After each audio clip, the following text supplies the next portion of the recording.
Hi, today I'm going to show you how you can use a simple USB to Lightning cable to turn an iPad or any other iOS device into a full functioning music server.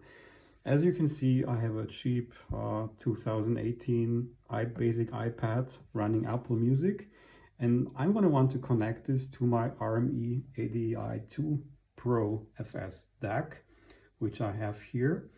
So all I have is a simple USB to Lightning cable, which you can get off Amazon or any other source. You can see it terminates here to a Lightning port connector, and I'm going to hook this up to my iPad.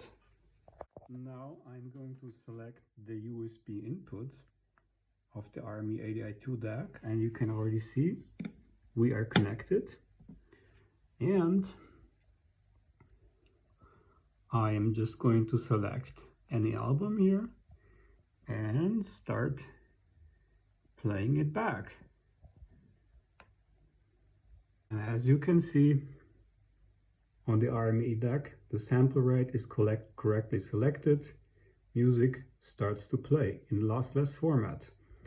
If you want to know more, visit my blog at www.musicservertips.com.